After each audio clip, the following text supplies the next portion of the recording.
저희 또 읽으면서 좋았던 것 중에 하나가 네. 저도 이제 아기가 있다 보니까 나는 배웠어. 네. 근데 이제 우리 아기도 이걸 어떻게 애한테 가르치지? 뭐 이런 네. 고민이 사람들이 많이 있을 텐데 예. 자녀 교육에 대한 것도 이제 여기서 잠깐 다뤄주셨는데 되게 네. 좋았거든요. 그 예. 얘기도 좀 해주시면 좋을 것 같아요. 예, 일단 제가 여기 책에 넣은 것 중에 하나가 이제 워렌 버핏이 말한 뭐 자녀를 부자로 만드는 6가지 원칙 네. 요건데 일단 뭐 하나씩 말씀드려 보면은 뭐 첫 번째는 될 수 있으면 일찍 시작해라. 그리고 그쵸, 네. 두 번째 저축의 가치를 가르쳐라. 세 번째 아이에게 부모가 롤모델이 되어라. 그리고 원하는 것과 필요한 것을 구분하는 걸 가르쳐라. 뭐 다음은 경제에 대해 배우는 거를 멈추지 마라. 그리고 뭐 기업가 정신을 복돋아라. 이렇게 이제 워렌 버핏님이 말을 했죠.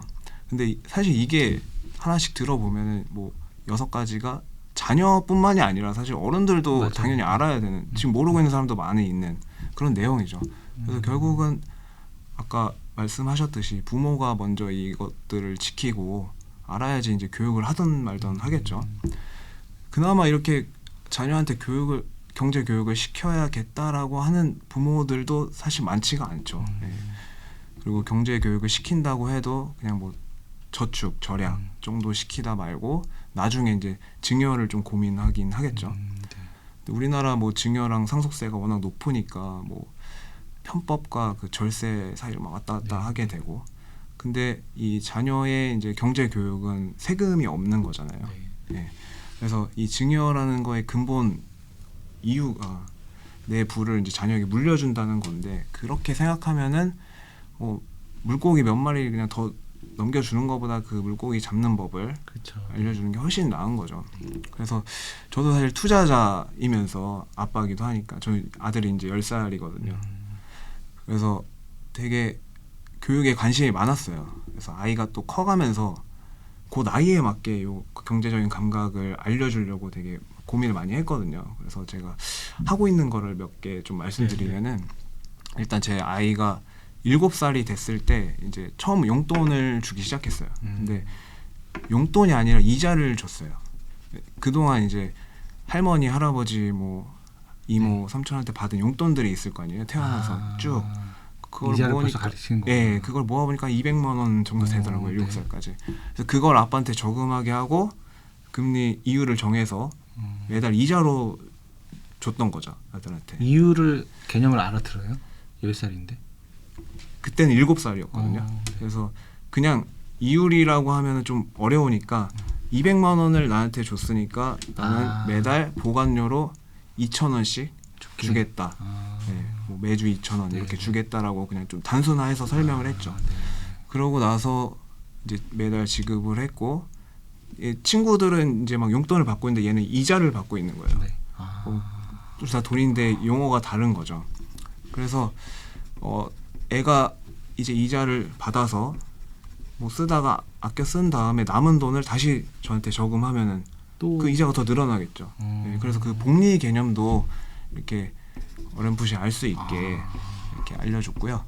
저도 그렇게 해봐야겠는데요. 네, 처음에 좀 답답할 수는 있는데 그래도 지금 지나고 보니까 얘가 확실히 이해를 많이 하고 있는 것 같더라고요. 그래서 7살 때 그랬고, 이제 초등학교 1학년이 됐을 때는 회사랑 주식의 개념을 또 살짝 설명해 줬어요. 그때 이제 애가 테슬라를 되게 좋아했어요. 차에 관심이 있어서. 그래서 저한테 저금해놓은 돈으로 테슬라 주식을 샀어요, 같이. 네. 이자는 당연히 계속 주면서. 그랬더니 다행히 이제 테슬라 가격이 많이 올라가지고 그냥 은행 이자보다 이 자산 증식이 더 빠르다는 거를 또 어렴풋이 알게 해줬죠. 그 직접 아무리 설명해도 모르는데. 네. 그걸 이렇게 통장 구체적으로 그래프 보여주면서 하니까 좀 이해를 하는 것 같더라고요.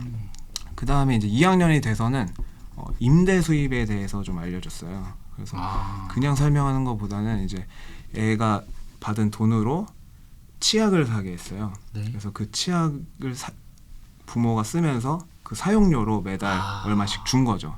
네. 그래서 아이가 자산을 통해서, 치약이 자산이라고 치는 거죠. 자산을 통해서 이렇게 수동적인 수입을 맛볼 수 있다는 거를 이렇게 알게 해줬죠. 예. 이게 임대 수익이 된 거고. 예.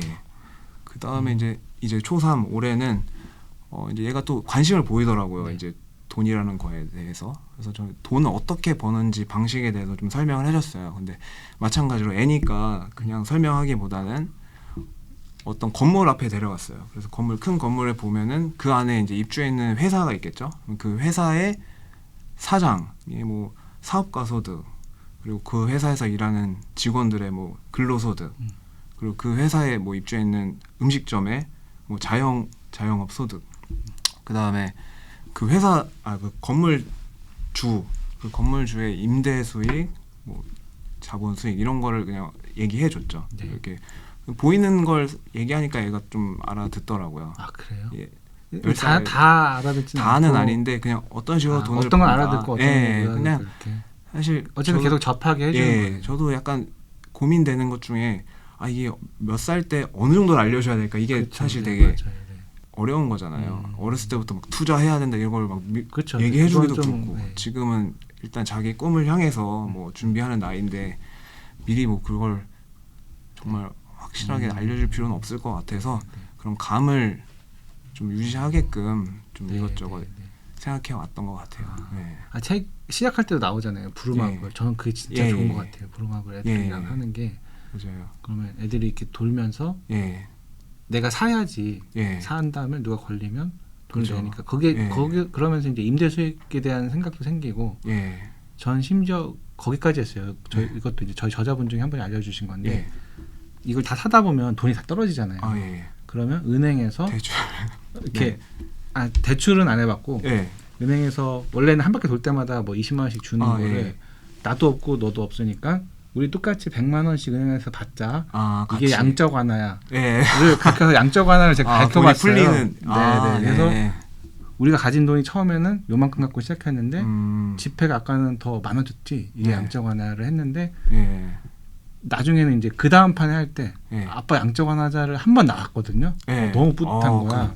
양쪽 하나라는 단어를. 네네. 근데 한참 안 하다가 오랜만에 한 번 했더니 그 다음에 또 까먹은 거야. 아빠 돈 주는 거. 그 예. 단어를 까먹었어요. 다시 알려줬는데 예. 또 까먹더라고. 어쨌든 그런 식으로 부루마블 자체가 그렇죠. 애들한테도 놀이를 되게 좋은 놀이다라는 네. 거를 느꼈어요. 저도. 예. 이게 부자 아빠에도 나왔던 것 같은데 모노폴리. 그렇죠. 얘기가. 원래는 모노폴리라는 뭐 네. G 레이싱 이런 네, 것도 네. 있는 것 같고 한데 어쨌든 우리한테 익숙한 부루마블, 서울이 있는 부루마블을 애들이 많이 하더라고 생각보다. 근데 그걸 네. 같이 하면서 기본적인 거는 충분히 설명을 맞아요. 해줄 수 있겠더라고요. 네. 50억이라는 게 정말 큰 돈인데 50억을 예. 정도를 벌면 예. 좀 깨닫는 게 있을 것 같거든요. 예. 그 50억을 버는 과정 혹은 현재 단계에서 예. 깨달았다거나 뭐 이렇게 느끼는 거를 좀 설명해 주시면. 일단 제가 한 8년간 투자를 해왔는데 먼저 생각나는 거는 시장에는 늦은 때가 없다는 거였어요. 늦은 예. 때가 제가 사실 운 좋게 이제 2014년 수도권 상승장 초반에 이제 투자를 시작해서 투자의 건도 지금이랑 많이 달랐죠. 그때는 뭐 임대사업자라는 제도도 있었고 대출도 잘 나왔고 세금도 지금보다 낮았고 그래서 지금 뭔가 시작하려는 분들이 그것들을 들으면 되게 억울할 정도로 맞아요. 달랐어요. 예. 근데 물론 그때는 말씀드렸듯이 침체장이 오래 지속되고 있었기 때문에 투자하시려는 분도 별로 없었어요. 예. 무서워서 못하는. 그렇죠. 네. 근데 제가 어쨌든 그때 투자를 한 이후에도 뭐 2016년, 18년, 뭐 20년에도 그때 투자를 시작해서 뭐 큰 성공을 계속 거둔 분들이 많이 나오고 있거든요. 이게 왜냐하면 지역별로도 이제 사이클이 다르고 뭐 종목별로도 다르기 때문에 계속 할 게 있다는 거죠. 그렇죠. 예. 맞아요. 그래서 사실 지금 2022년에도 누군가는 또 열심히 투자를 시작해서 뭐 성투하는 원년으로 삼고 맞아요. 있을 수도 있어요. 아무리 지금 투자할 건이 힘들긴 하지만 그래도 지금에 맞는 걸 찾고 하다 보면은 나중에 찾아올 이제 좋은 시기에 뭐 그동안 쌓인 노하우로 충분히 만끽을 할 수 있다고 보거든요. 그래서 투자 시장에는 늦은 때는 없다는 게 일단 첫 번째 느낀 거고 또 우리가 결국 행복하기 위해서 하는 거고 그 행복하게 사는 게 최종 목표잖아요. 그래서 저는 그 결국 행복에 다가가려면 뭐 간절해야 되고 그다음에 부유해져야 되고 그리고 건강해야 되고 지혜로워야 되고 이렇게 돼야 된다는 걸 깨달았어요. 그래서 다행히 또 이 모든 게 네 가지가 다 어느 정도 연결이 되어 있더라고요. 그쵸. 근데 다만 이제 자본주의에서는 좀 순서가 중요한 것 같아요. 그래서 먼저 부유해지는 게 첫 번째인 것 그쵸, 같아요. 네. 예. 그래서 행복이라는 그 목표가 흔들리지 않고 부유해지도록 노력하다 보면은 나머지 가치들도 자연스럽게 따라온다고 생각하고 좀 더 인생이 풍요로워진다고 생각합니다. 이제 끝으로 예. 지금 부동산 시장이 어쨌든 싸늘하게 약간 이렇게 예, 얼어붙은 느낌이 그쵸. 있잖아요. 예. 내년은 어떻게 생각하시는지. 예. 일단 뭐 말씀하셨듯이 요즘 너무 분위기가 침체돼 있는데 뭐 매매가 전세가 모두 떨어지고 네. 있고. 근데 그 원인이 사실 이제 금리 상승일 것 같아요. 그래서 앞으로 부동산 시장 더 국한해서 이제 2013년 한 해를 본다면은 결국 금리가 어떻게 될지 알아야 된다는 거죠. 근데 금리는 예측할 수가 없다고 봐요. 네. 어제도 미국 물가 상승세가 좀 주춤해서 꺾여가지고 앞으로 금리 인상 속도를 낮출 거다라는 말이 있더라고요. 네. 근데 또 물가가 다시 오르면은 다시 인상 속도를 높일 그쵸, 수도 네. 있겠죠. 네. 물론 이제 금리는 역사적으로도 뭐 너무 장기간 계속 높이면은 안 되죠. 네. 그런 적은 없었고 그러다가 경기가 침체되는 게 더 큰 문제니까요. 그래도 이제 감히 금리는 예측하면 안 된다고 생각을 해요. 근데 반면에 예측이 가능한 것들도 있어요. 그러니까 저는 부동산 투자를 시장에서는 예측이 가능한 것과 예측이 불가능한 것이 있다고 보는 거죠. 그래서 그 요소를 나눠보면 결국 기간으로 나눠볼 수 있겠더라고요. 장기적, 중기적, 단기적. 그래서 먼저 장기적으로 보면은 뭐 10년, 20년 뒤 집값이 어떻게 될지. 그건 당연하지. 예, 네. 그렇죠. 웬만한 대도시라면은 당연히 지금보다 올라가 네, 있겠죠. 네. 우상향한다는 거죠. 맞아요. 그러니까 장기적으로 보면은 결국 인플레이션이라는 요소 때문에 올라갈 것이라고 예측을 할 수가 있는 네. 거죠. 그다음에 중기적으로 보면은 결국 중기적으로는 한 도시의 수요랑 공급이라는 요소에 의해서 각 도시마다 사이클이 생기겠죠. 수요보다 공급이 많아지면은 떨어지고 수요보다 공급이 적어지면 오르는 아까 거겠죠. 시작할 때 예, 말씀하셨던 그렇죠, 그렇죠. 근데 이제 수요는 말씀드렸듯이 수요와 공급을 우리가 미리 알 수가 있어요. 아까 말씀드렸듯이 네. 뭐 수요는 변동폭이 작지만 뭐 인구수를 가지고 구할 수가 있고 그다음에 공급량도 아파트 짓는 기간이 길기 때문에 뭐 인허가 그렇죠. 물량, 네. 분양 물량으로 한 5년 이내까지도 미리 알아볼 수가 있는 거죠. 그래서 중기적으로 봐도 결국 공급량에 따라서 집값의 방향을 예측할 수 있다는 거예요. 이건 근데 예. 아파트에 좀 더 국한된 그렇죠. 얘기죠. 그러니까 예. 토지나 상가 이런 거는 이제 아파트. 그게 잘 안 나오잖아요. 데이터가. 예, 데이터도 잘 안 나오고 근데 상대적으로 아파트는 그게 명확하게 다 까여 있으니까 그렇죠. 데이터가 다 있으니까 좀 더 정확하게 볼 수 있는 예. 것 같아요. 그러니까 아파트 투자를 한 거예요. 예측할 수 있는 요소들이 많으니까 결국 투자에서 제일 중요한 거는 미리 알 수 있냐 없냐잖아요. 네, 네. 근데 아파트가 제일 알 수 있겠더라고요. 그래서 그렇게 한 거고 또 이어서 말씀드리면 단기적인 네. 경우는 뭐 정책이나 금리로 인한 조정들이 있을 수 있겠죠. 근데 아까 말씀드렸듯이 그걸 알 수가 없는 거죠. 네. 그러니까 단기적으로 예측할 수가 없다고 보는 거예요.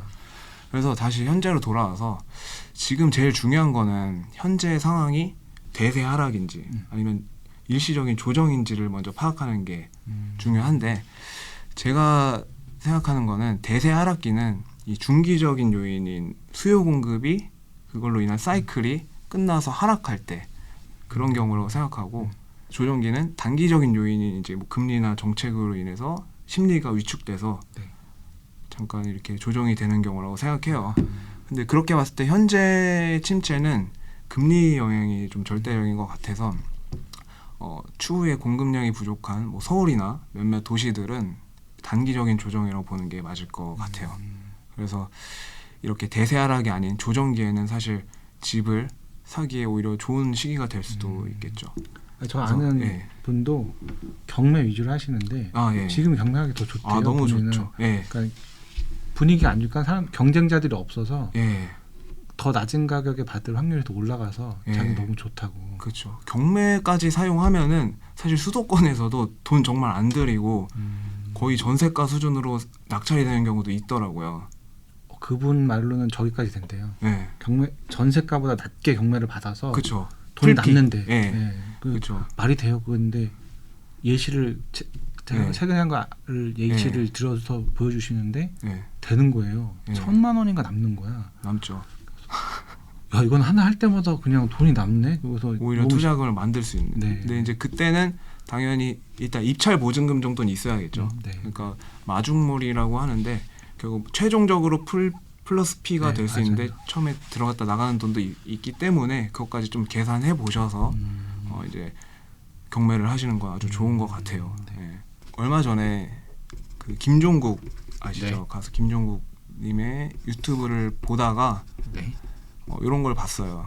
근데 몸을 만들려면은 올해 여름이나 내년 여름을 목표로 하지 말고 3, 4년 뒤를 목표로 몸을 만들어라.